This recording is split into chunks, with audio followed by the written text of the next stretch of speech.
오늘 하나님께서 저와 여러분에게 주시는 말씀은 이사야 7장 17절로 8장 8절 말씀으로 하나님의 음성을 듣고 구하라 12-1강 함께 은혜 나누길 원합니다. 사람이 살다 보면 누구나 할 것 없이 위기가 오는 것 같습니다. 몸이 많이 아프면 일반적으로 사람이 병원에 가는 것이 맞습니다.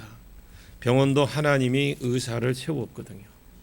세상 정권자들도 하나님이 세웠고, 그리고 하나님이 재능과 지식도 겸하여 주셔서 또 하나님이 치료하는 기술을 사람에게 가르쳐 주고 또 그리고 의사를 주신 것도 하나님이십니다. 그래서 일반적으로 아프면 병원에 가는 것이 맞습니다. 그러나 하나님의 약속이 있을 때는 좀 별개라고 봅니다. 야곱에게 큰 위기가 있었습니다.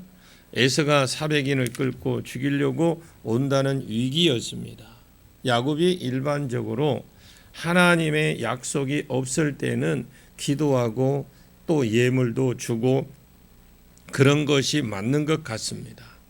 두 때로 나눠 보기도 하고, 그러나 하나님이 약속이 있을 때에 그러면 안 됩니다. 하나님께서 마하나임을 보여주셨고 그런 가나안 땅으로 들어가라, 내가 너와 함께 하리라고 약속해 주셨고, 창세기 28장 15절 말씀에도 어디를 가든지 너를 지켜주겠다. 아멘.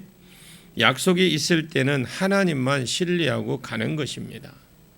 마하나임을 본 뒤에 야곱이 꾀를 썼다가 기도했다가 또 그래서 기도했다가 결국 몸에 장애자가 됐습니다. 야곱을 우리가 살아생전에 야곱의 모습을 하나님이 그대로 천국에 가서 우리가 만난다면 여러분이 생각하는 야곱이 없어요. 성경에 아하스라는 왕이 있습니다. 이 아하스는 악하기로 치면 둘째입니다.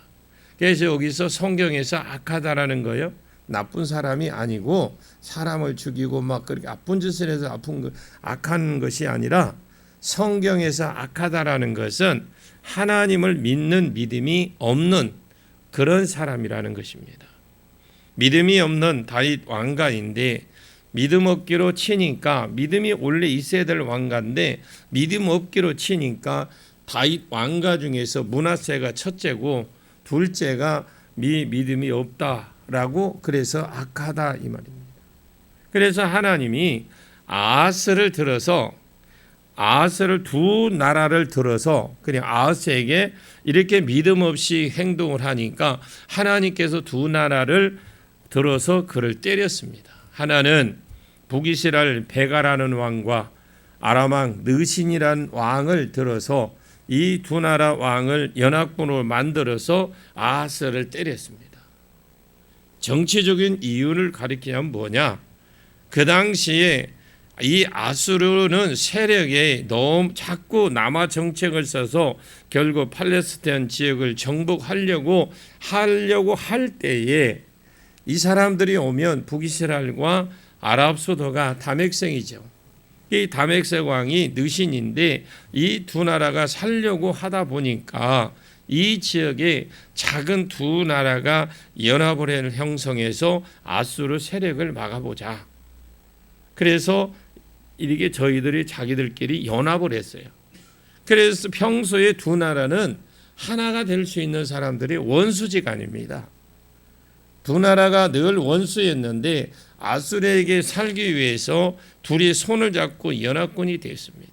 그리고 남유다에게 이왕이면 너희도 우리와 함께 연합을 해서 같이 아수르를 막자.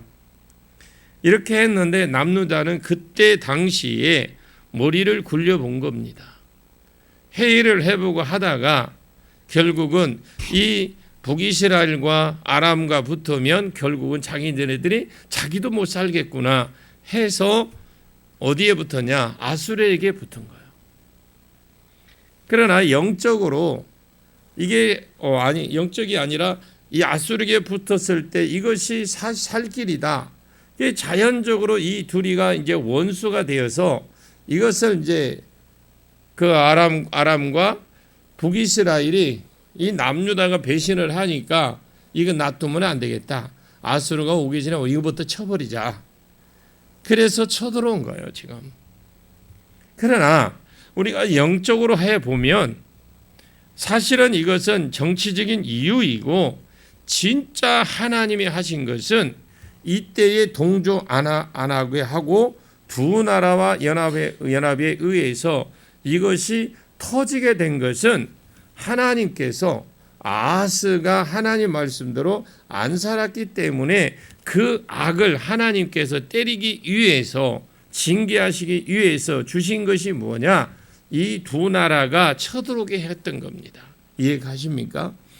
그러니까 이 남유다가 이 북이스라엘과 아람이 합사해서 아수르를 막으려고 하니까 좀 세력이 약한 것 같으니까 남유다 보고 너희들 합세를 해라 했는데 이 남유다가 가만히 생각을 해보니까 회의를 해보니까 어차피 이들은 합쳐도 죽을 것 같아. 그러니까 아수르에게 붙었다 이 말입니다. 이해 가시죠? 그러냐 하나님이 원하시는 이 아하스의 모습은 뭐였냐? 지금까지 너희가 살아왔던 모습을 회개해라. 기도하고 하나님께 돌아가서 하나님 살려주십시오. 이렇게 하고 기도하라는 겁니다. 누구의 생각이냐? 하나님 생각이에요. 그런데 이 아하스는 이때 두려워 사시나무 떨듯이 떨고 있다가 아수르 왕의 도움을 구해야 되겠다. 이렇게 생각하고 있을 딱 때예요. 그때가. 그냥 하나님이 만약에 아수르를 의지하면 하나님으로 봐서는 아무것도 없는 것이잖아요.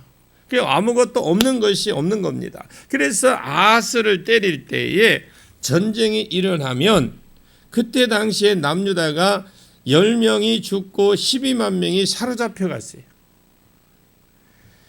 자, 10명이 아니라 10만 명이 죽었죠. 그리고 이 하나님이 백성을 20만 명이나 죽여놓고 아무것도 이제 나머지 죽으면 안 되잖아요. 남는 게 없잖아요. 그래서 하나님께서 이사야를 보냅니다. 이때 내가 어떻게 해야 될지를 가르쳐 준 것이 그게 아하스가 어떻게 해야 될 것을 가르쳐 준 것이 7장이에요. 아하스야, 이 두 나라가 아무리 내가 보기에도 강해 보여도 연기나는 두 부지깽이와 같다. 누가 볼 때는 하나님이 볼 때는 그렇다 이 말입니다. 그러면서 아하스에게 하나님이 볼 때는 65년 내에 내가 이 나라를 망하게 할 것을 완전히 세상에서 이름도 없을 정도로 벌써 망하게 하기를 3년 뒤에 아람왕 느신이 망하게 될 것이고 그리고 북이스라엘 나라 자체가 13년 뒤에 망했어요. 결국은 망했어요. 나중에 이 북이스라엘도 나라가 완전히 회생 가능성이 없지 완전히 제터미 같이 그냥 65년 후에 완전히 사라졌어요. 그래서 65년 후에는 나라가 완전히 망하는 나라로 내가 만들어 줄 테니까 나를 신뢰하고 하나님만 믿어라. 그러면서 조건 하나를 붙여준 거예요. 내가 나를 믿으면 이루어지지 않으면 망한다. 나를 신뢰하라. 내가 조건 하나 붙여준 게 뭐냐? 그래서 이루어지지 않는다. 그것을 9절 끝에 만일 너희가 믿지 아니하면 정령 굳게 서지 못하리라. 여러분, 신앙은 하나님은 늘 일하시는 방법이 그렇습니다. 하나님 방법은 그래요. 말씀을 먼저 주십니다.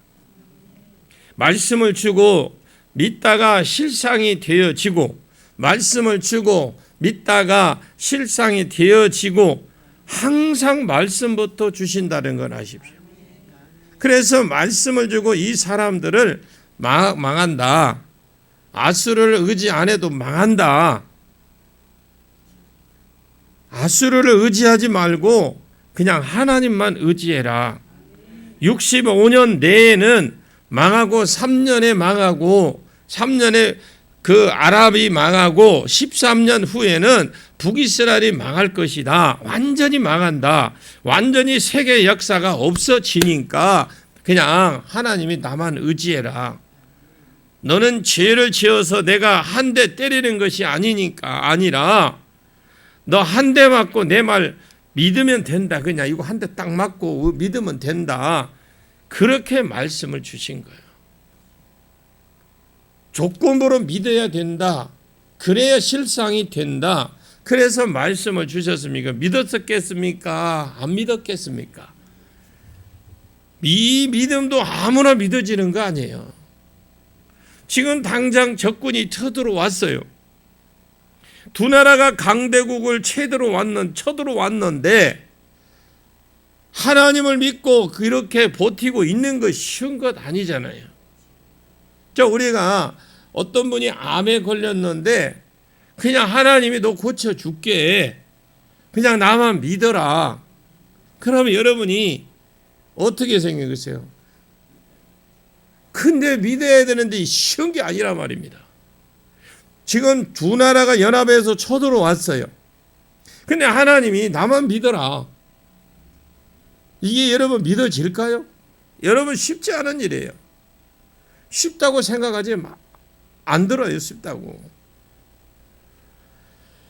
그래서 하나님이 못 믿으니까 하나님이 징조 하나를 보여주라 구해라. 네가 이런 증거 이런 거 있으면 네가 한번 징조를 하나 구해봐라. 하늘의 징조든지 이 땅의 징조든지 비가 온다고 지금 오라고 하든지 10분 오고 10분 안 오고 10분 오고 그런 걸 구하든지 아니면 태양이 지금 갑자기 1분 정도가 없어졌다가 다시 온다든지 하늘의 것이든 땅의 것이든 구해봐라. 기돈이 구했던 것처럼 이사야가 구했던 것처럼 해가 뒤로 물러가게 하는 징조하든지 무엇이든지 구하여 봐라. 들어줄게. 하나님이 그래 이사야를 통해서 지금 한 거예요. 그런데 어떻게 해서 안 구했대요. 그러면 왜 안 구했냐? 이 바보 같은 게 그럴 거 아니에요. 왜 안 구했느냐? 징조도 믿는 사람이 징조를 구하는 거예요. 여러분, 믿음도 믿음으로 구하는 자만이 구할 수 있어요. 어느 정도 믿어지는 사람이 표징을 보여달라고 하는 거거든요. 아예 믿음이 없는 사람은 징조 안 구합니다. 그래서 아하스가 악하기로 몇 번째? 두 번째라고 그래요. 두 번째. 그냥 안 구했어. 안 구해. 자, 그러면 그래서 하나님이 화가 나서 강제 징조를 준 거예요. 강제로. 안 믿으니까 강제로 징조를 준 거예요. 그것이 뭐냐? 처녀가 잉태해서 아들을 낳을 것이다. 이것이 바로 예수다라고 번역하면 안 돼요. 여러분, 이것은 예수라고 번역하면 안 됩니다. 그 생각하시면 안 돼. 그 당시에 배경도 생각도 안 하고 바로 예수다 하면 안 됩니다. 성경의 히브리서를 보면 정관사가 붙어 있어요. 그래서 그 처녀가 누구인지 이름은 안 밝혀졌지만 그 당시에 아하스 왕도 알고 이사야 선지자도 알아요. 누군지. 한 처녀를 말하면서 그 처녀가 잉태하여 아들을 낳을 것이다. 처녀가 잉태할 수 있습니까? 그 강제 징조를 보여준 거예요. 처녀 여러분 잉태할 수 있어요? 못하잖아요. 그런데 그래서 하나님의 강제 징조를 보여준 거예요.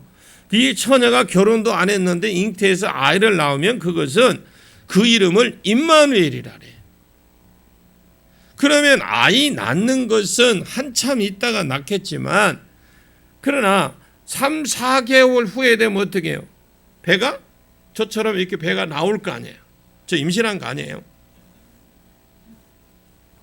배가 나오면서 욱 하고 갑자기 신 것이 땡기네 하고 이 처녀가 아들이 나오려나 진짜 배가 불러서 아이를 낳겠네 이렇게 될 것이다 이 말입니다. 그러면 몇 개월 만에 기다리면 하나님이 징조를 볼 수 있습니까? 강제 징조를 몇 개월만 있으면 보잖아요. 하나님 징조를. 강제 징조를 보여주었어요. 그러나 나중에 읽어보시면 알겠지만 강제 징조 그것을 안 믿었어. 또 하나님이 처녀가 잉태하여 아들을 낳으면 어떻게 되느냐. 오늘 본문 15절과 16절입니다. 같이 볼까요? 시작. 그가 악을 이거 좀 아니 그렇게 읽으면 안 돼. 그 마이크가 나가야 돼. 혼자 읽어서는 안 돼. 시작. 그가 악을 버리며 선을 택할 줄 알 때가 되면 엉긴 젖과 꿀을 먹을 것이라.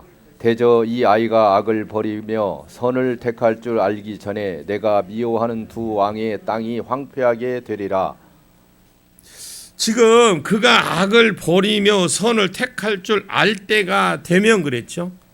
10살쯤 되어야 최소한 악을 버리고 선택한 일을 할 것입니다. 여러분 아이가 그 아이가 태어나서 그가 악이라는 게 뭐라고 그랬어요? 하나님을 모르는 거잖아요. 그러니까 하나님을 알 나이가 되면 적어도 10살쯤 되면 안다 이 말입니다. 그냥 알 때에 꿀을 먹으리라. 남유다가 회복된다라는 겁니다. 잘 살게 된다라는 거예요. 왜 잘 살게 되느냐? 16절에 그럽니다. 대저 그 이유를 말해. 왜 잘 사는지 이유를 말해. 두 왕이 쳐들어온 아람 왕 느신과 북이스라엘의 왕 베가가 망하는 겁니다. 그래서 너희가 지금 이 대적이 쳐들어온 것 때문에 힘들게 살았지만 이 아이가 임마누엘이라는 이 아이를 어떻게 처녀가 잉태하여 아이를 낳을 것이고 이 아이가 10살에서 20살 되기 전에 이 나라들이 망하고 너희 경제가 회복이 된다라는 거예요. 하나님만 의지하라고 강제 징조를 준 겁니다. 그런데 그것도 안 믿고 여전히 아수르를 의지할 생각을 그 머릿속에 가지고 있었어요. 그때 하나님이 오늘 본문에 해주신 말씀이 너희가 강제 징조조차도 안 믿고 끝까지 아수르를 의지하고 나를 의지하지 않는다면 어떤 결과를 당해야 되는지 보아라 하면서 쓰는 것이 오늘 17절부터 마지막 절까지 이다라는 거예요. 그리고 8장은 읽은 내용이 뭐냐? 강제 징조, 두 번째 강제 징조, 세 번째를 주어서 계속해서 하나님을 의지하도록 말씀을 주고 또 주고 하는 그것이 본문 8절까지입니다. 자, 오늘 본문 17절을 같이 한번 보겠습니다. 시작. 여호와께서 에브라임이 유다를 떠날 때부터 당하여 보지 못할 날을 너와 내 백성과 내 아버지 집에 임하게 하시리니 곧 아수르 왕이 오는 날이니라. 그날에는 여호와께서 애굽 하수에서 아니요 18절까지 가면 안 돼요. 아수르를 의지하면 어떻게 되는지 보여준다 그랬어요.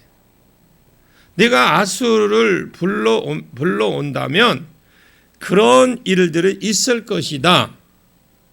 17절의 이 말은 에브라임이 유다를 떠나는 날부터 당해보지 못한 나라라는 것은 당해보지 못했던 나라라는 것은요. 그것은 이스라엘의 초대왕 사울, 다윗, 솔로몬, 이 솔로몬이 범죄함으로 하나님이 르호보암 때에 두 나라로 쪼갰어요.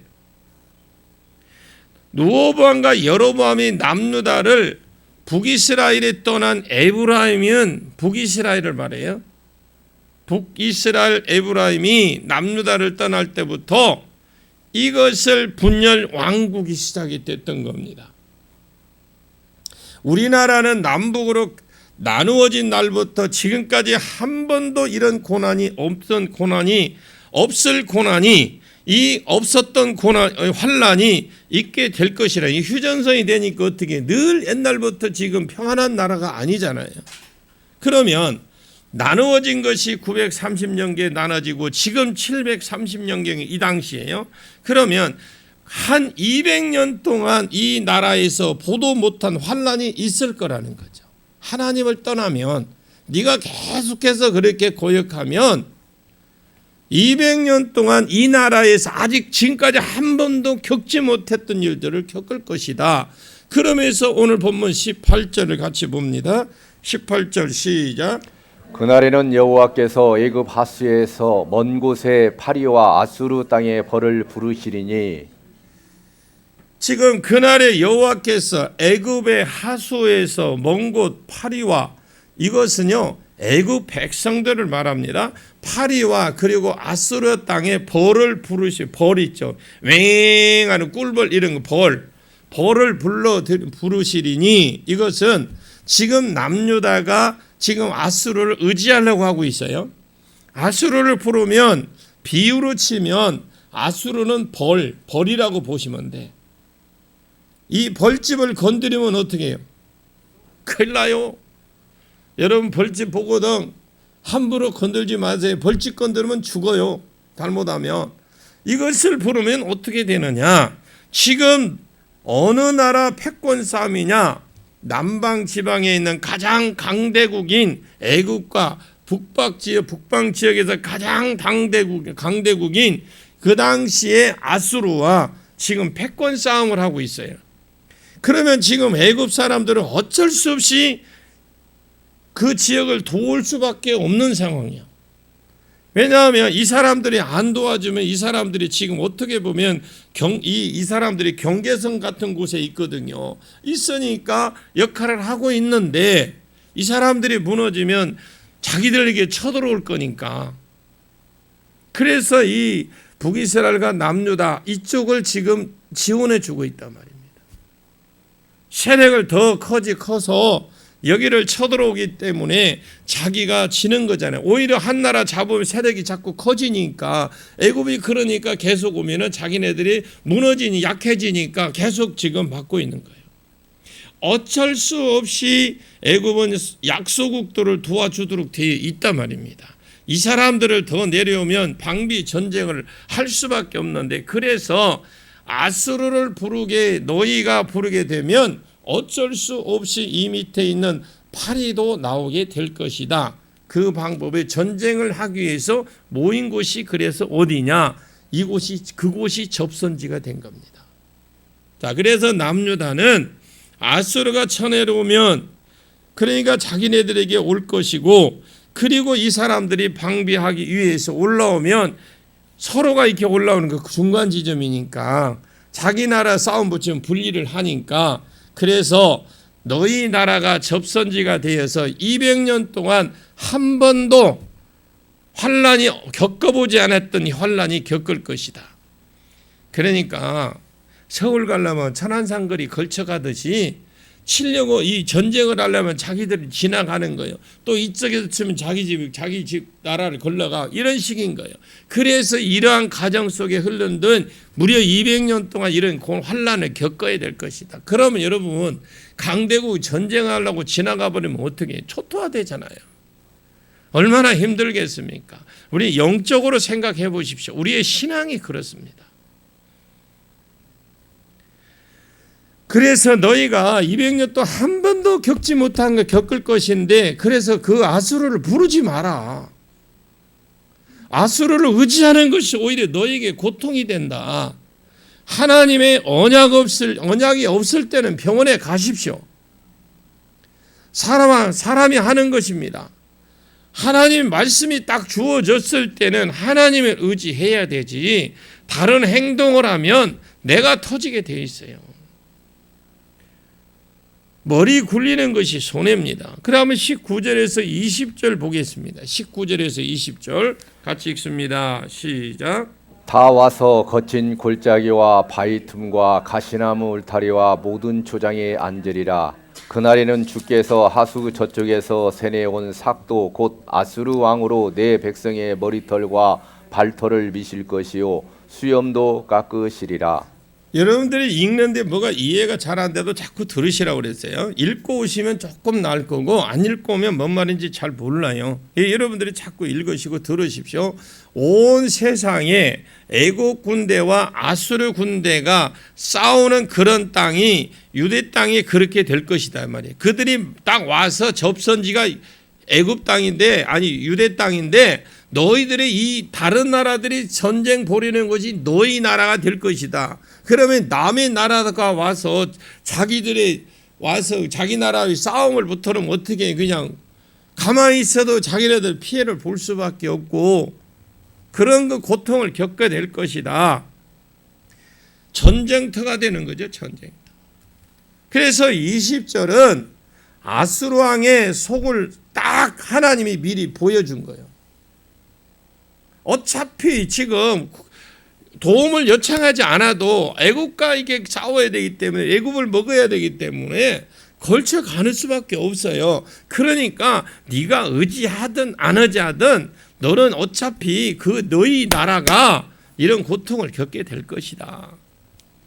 아수르 왕의 속의 정책, 속셈 정책 그런 것을 하나님이 미리 보여준 겁니다. 이것이 만약에 아수르를 위해서 아수르를 부른다면 그런 그 사람 속은 것이 뭐냐?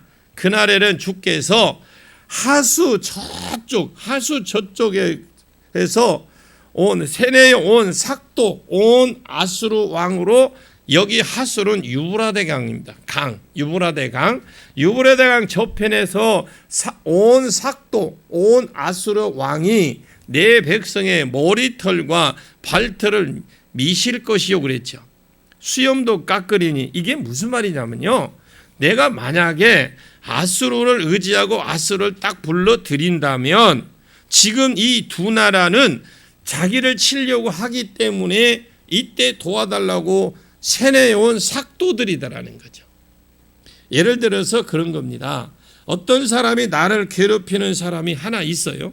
그래서 내가 누구에게 돈을 주면서 이 사람이 나를 괴롭히는 좀 도와주십시오. 이것이 너무너무 나를 괴롭혀서 안 되겠습니다. 그리고 이제 이 사람을 사오면 하나님의 음성은 그런 것이에요. 사람을 사오는 거나 똑같아.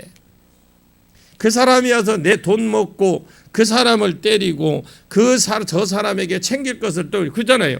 내 돈 챙기고 그 사람 때리고 그 사람에게 있는 거 돈 챙길 거 가지고 간다 이 말입니다. 그리고 그냥 가는 게 아니라 너를 때릴 것이다 이 말이에요. 그래서 내 몸의 털, 머리털, 수염 밀어버릴 것이다. 이 몸의 털은 유다 나라라고 보시면 돼요.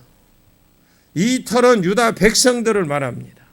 그래서 아수르 왕 속셈을 미리 하나님이 보여주는 거예요. 네가 돈 주고 도와달라고 했지만 결국은 네 그 돈 준 거 가서 그 사람들 치고 너도 쳐서 네 있는 거 싹 뺏어갈 것이다. 그 말입니다. 하나님께서 내가 아수르 왕을 의지하게 되면 세뇌에서 온 삭슨 그대로 준 거 있을까? 우리를 위해서 싸워달라니 그냥 해주는 사람은 전쟁이 그냥 해주려니까 뭔가 있을 거 아닙니까? 돈을 줘야 될 거 아니에요. 그 삭스로 그놈은 받아먹고 받아먹고 널 칠 것이다 이 말이에요. 그리고 나서 너를 칠 것이다. 그러면 불러오면 안 됩니까? 됩니까? 안 됩니다, 여러분. 그런데 나라가 애굽을 방비하기 위해서 쳐들어와서 딱 그게 접선지가 되면서 이 나라 자체가 전투가 되어지는 겁니다. 나라 자체가 이 외국인들이 와서 자기 나라에서 싸우고 있는 거 접선지에서 그것이 하나의 피해이고 그리고 이 사람들이 와서 너를 도와주는 것이 아니고 그것들이 너를 잡아먹고 나면 그 사람들을 이기고 나면 그 다음에 너를 칠 것이다. 돈 받고 실제로 그 말이 그대로 이루어졌으며 역대하 28장에 돈은 돈대로 받아 먹고 그리고 열왕기하 25장에 보시면 돈은 돈대로 받아 먹고 나중에 도와주지도 안 하고 오히려 핍박을 했다는 게 나와요. 자, 21절과 22절 같이 봅니다. 시작. 그날에는 사람이 한 어린 암소와 두 양을 기르리니 그것들이 내는 젖이 많으므로 엉긴 젖을 먹을 것이라. 그 땅 가운데에 남아있는 자는 엉긴 젖과 꿀을 먹으리라. 자, 여러분 들어보십시오. 그날에는 사람이 그랬죠. 그러면 그 결과가 어떻게 되느냐? 그날에 터지고 돈 주고 돈 잃고 터지고 핍박 당하고 그날에를 말이에요. 그날에 그 결과가 어떻게 됐느냐? 아수르가 오히려 너희를 밀 것이다. 털 밀듯이 밀고, 그러면 그 결과가 그날에는 한 사람이 한 어린 양 염소 두 양을 기르리니, 여러분 목자가 어린 양 한 마리 두세 마리 키워갖고 뭐 어떻게 돼? 이거는 완전히 굴욕이에요. 그래도 최소한도로 100마리 이상을 키워 목자라 갈 수 있는데, 어린 한 양 다 빼앗기고, 사람이 한 사람이 목축하려면 소, 그래도 사람이 그 사람이 소 한 마리, 암소 한 마리, 어린 양 암소 한 마리, 양 두 마리 기른다면 어떻게 됩니까? 따라합니다. 걸뱅이다. 골뱅이지. 사람 하나가 어린 염소 두 양을 기르리니, 22절에 보니까 뭐랍니까? 이 말은 15절에 있는 말하고 다릅니다. 엉킨 젖과 꿀을 먹는 것을 말하고 완전히 반대의 의미로 써졌어요. 다시 21절 22절에는 그날에는 사람 하나가 어린 암소 한 마리, 양 두 마리를 키울 것인데, 이것들이 내는 젖을 많음으로, 이 말은요 원래 가나안 땅 크기가 있어요. 웬만하면 지금 그곳에 풀이 다 있어요. 웬만한 곳에는. 그런데 옛날에는 그곳에 많이 이 팀도 있고 양 기르는 이 팀도 있고 저 팀도 있고 저 팀도 양 키우는 사람 군데군데 있을 거 아닙니까? 있었다 그래요. 그냥 있어요. 있었어.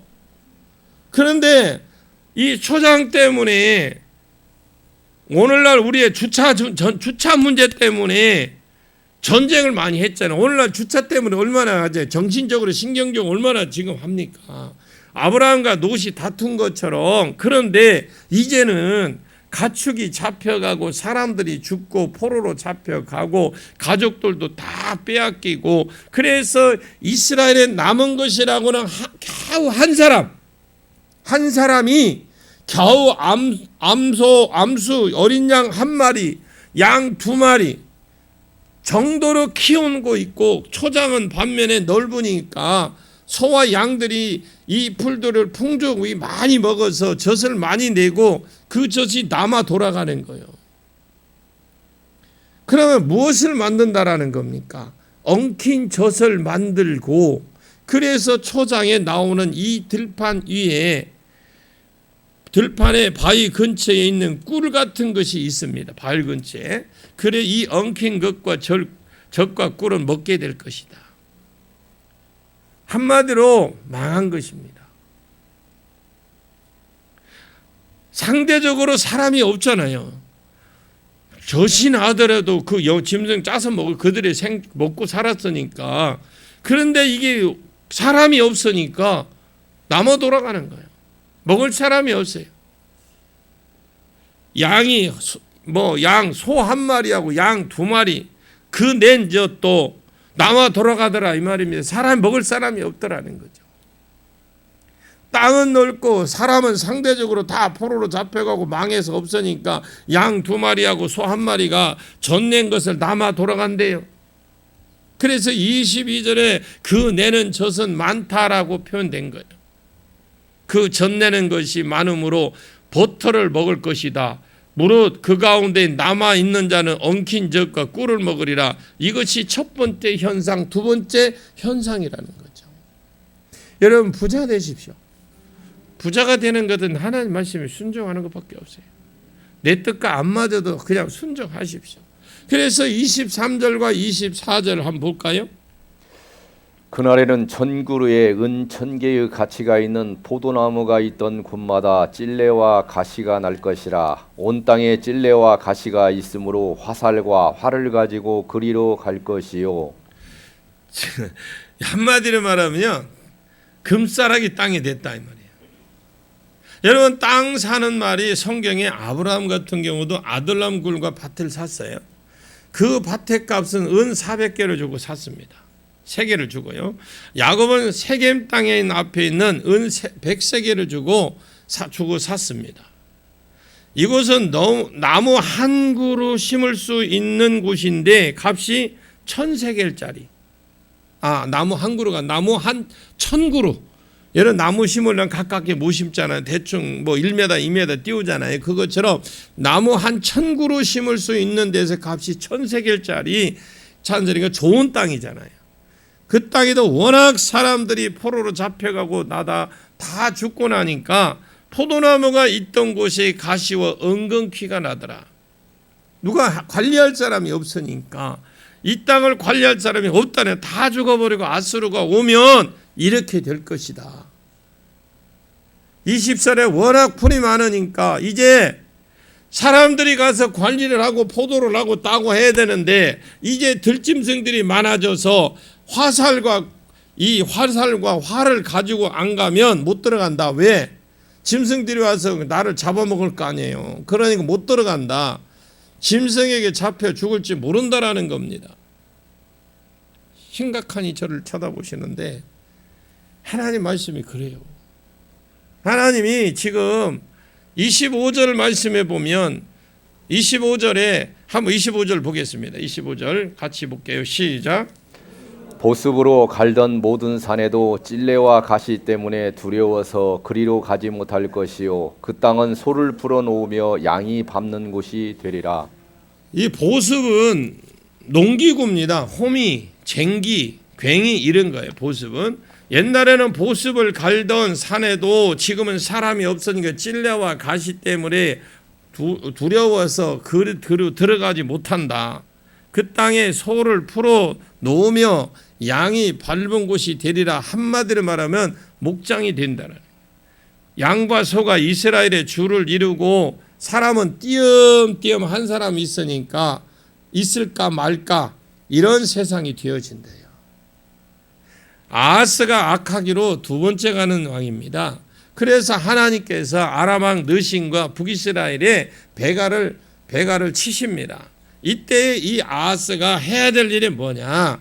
하나님을 의지하고 회개하고 그냥 한 대 맞는 것이 잘하는 것인데 그렇게 안 하고 지금 사시나무 떨듯이 떨면서 아수르를 의지하려고 하더라. 그러면 하나님께서 아수르를 의지해버리면 결국 하나님 얻을 것이 없잖아요. 없으니까 이스라엘을 시켜서 하나님께로 돌아오고 내가 나를 믿고 기도하면 이 두 왕을 내가 물리쳐 줄 테니까 65년 후에 흔적도 없는 나라로 싹 만들어 버릴 테니까 나를 의지하고 내게로 돌아와라. 그리고 징벌을 순순히 지금 네가 받아라. 그렇게 하니까 이 아하스가 오히려 그렇게 하지 않고 그냥 징조를 믿어야 되는데 안 믿으냐. 그런데도 안 믿으니까 하나님 또 한 가지 친히 가르쳐 주었어요. 징조도 또 하나 가르쳐 주었는데 그 징조도 안 구했어요. 강제 징조를 준 겁니다. 그것이 어떤 정해진 여자가 그 처녀가 잉태하여 아들을 낳을 것이다. 그 아들 이름은 임마누엘이라고 그 아이의 10살이 되기 전에 이 두 나라가 망할 것이다. 처녀가 어떻게 그 아이를 잉태합니까?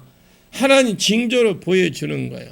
그런데 이 아이가 철이 들 때쯤 되면 내가 이 나라가 다 망할 것이다. 끝까지 이 사람들을 안 믿고 아수르를 부르더라. 여러분 하나님 믿으십시오. 그래서 하나님께서 아수르를 너희가 아수르를 부르게 되면 이 나라와 애굽기가 이 나라가 딱 이 유다 나라가 접선지가 딱 돼서 그냥 너희들은 치게끔 돼 있다. 너희가 겪지 않아야 될 환난 가운데 겪어보지 않은 걸 겪게 될 것이다. 벌만 오는 것이 아니라 애굽에서 파리까지 날아와서 이 접선지가 되므로 지금까지 너희 나라에 겪어보지 없었던 것, 너희 나라가 겪어보지 못했던 것이 올 것이다. 이것이 첫 번째 벌이에요. 두 번째 벌이 이 사람들이 와서 할 짓이 뭐냐? 삭도로 너희가 세낸 돈을 주고 우리를 구원해, 아수르에게 돈 주고 우리 나라를 좀 우리를 도와주십시오 하고 돈을 준 거 삭 낸 거 아니에요? 그럼 삭설 주고 산 너희 그이들이 그는 너 삭설 주고 산 너희인데 너희가 그 사람들 치지만 나중에 그 사람들과 그거 치겠지만 돌아갈 때 너희도 환난을 당할 것이다. 그 돈 받아먹고 너희가 오히려 터질 것이다. 세 번째, 그 결과가 어떤 일이 일어났느냐? 사람은 없어지고 가축도 없어지고 산 사람이 목축업이 하는 사람이 암소 한 마리, 그리고 어린 암소 한 마리, 양 두 마리 키울 것이다. 그것도 워낙 사람이 없어서 거기에서 나오는 소 한 마리에 나오는 양 두 마리에서 나오는 그 젖도 먹을지 소비할 사람이 없을 것이다. 그래서 엉킨 젖과 꿀을 먹게 될 것이다. 꿀도 초장에 그 있는 거죠. 우리 보면 자연에 보면 그 있잖아요. 그 자연꿀, 그걸 말하는 거예요. 그래서 이 말대로 농사가 망했다라는 겁니다. 그리고 아주 금싸라기 땅도 가꿀 사람이 없어서 아예 가시와 찔레가 되고 모든 지역이 그렇게 되고 옛날의 모습으로 잘 갈던 밭, 산도 전부 다 그냥 사람이 기경을 안 하니까 가시와 찔레가 되더라. 이 사람들이 활 들고 다녀야만 될 만큼, 활을 들고 오늘날 무기를 들고 다녀야 될 만큼 위험한 지역이 된 거예요. 들짐승들이 사는 곳이 된 겁니다. 우리도 조상들 산소에가 벌써 3년만 안 해보십시오. 그리고 나중에 들어가려면 입구부터 작업을 해야 들어가요. 이것이 하나님이 남유다에게 주신 벌입니다. 아수르를 의지하면 완전히 망하게 될 것이다. 그래서 약속이 있을 때는 사람을 의지하면 안 됩니다. 그 말입니다. 그러나 이렇게까지도 말을 했는데, 말을 했는데도 이 사람들이 그래도 아수르를 의지하려고 해요. 그래서 사람이 회개하고 돌아오게 하는데 하나님도 고집이 세신 분입니다. 여러분, 안 한다고 해서 하나님 그냥 두는 게 아니에요. 또 그 말씀 또 주셔요. 하나님 고집 세신 분이에요. 그래서 강제 징조를 하나 더 준 거예요. 강제 징조가 첫 번째, 임마누엘의 복을 주셨어요. 그 처녀가 잉태의 아들을 낳을 것이고 그 이름을 임마누엘이라 해라. 그 아이가 크기 전에 나라가 망할 것이다. 그래도 안 믿었어. 야수를 여전히 의지하니까 두 번째 징조를 준 것이 이사야 8장 1절에서 2절 말씀이에요. 그것은 이제 금요일 날 보게요. 금요일 날 말씀 전하겠습니다. 기도하겠습니다. 하나님 아버지, 감사합니다. 내 삶 가운데 수많은 위기가 지나가고 수많은 위기가 나올 것인데, 그러나 그 지나간 위기 동안 하나님 붙들고 약속 붙들고 가다가 하나님 만나는 그런 사람은 절대로 지나간 이 이야기들을 위기 때가 아니었습니다. 복의 때였고 축복의 때였고 은혜의 때였고 단비의 때인 것을 고백합니다. 그러나 하나님, 약속에 의지하지 못하고 사람 의지하고 신념 의지하고 꾀를 의지하고 간 사람들은 그야말로 고상만 당했던 아무런 가치 없는, 사람만 죽이고 돈만 주었던 위기 때였습니다. 앞으로도 우리가 위기 때가 없으면 좋겠지만 많은 위기가 있을 겁니다. 그럴 때 우리가 어떻게 해야 됩니까? 하나님 말씀을 주옵소서. 내게 말씀을 주시옵소서. 어떻게 해야 될지 약속을 주시옵소서. 말씀을 주시면 내 몸을 바쳐서라도 망해도 좋고, 말씀을 따라가다 망해도 실패하게 해 주시오. 그러면 하나님이 손을 본다고 했습니다. 그것을 한번 경험한 성도하고 맛보지 못한 성도는 하늘의 땅과 차이라고 했사오니 껍데기만 교인이 아니라고 했습니다. 나로 하여금 하나님 경험하게 해 주시고, 하나님 위기 가운데 약속의 말씀을 붙들고 가다가 살아계신 하나님을 만나게 해 주옵소서. 다른 사람을 말씀으로 권면하고 또 위기가 오면 또 그렇게 사는 하나님의 능력 있는 성도가 되게 해 주옵소서. 그렇게 살아갈 수 있도록 은혜를 주시고 능력을 허락해 주시옵소서. 예수님의 이름으로 간절히 기도하옵나이다. 아멘.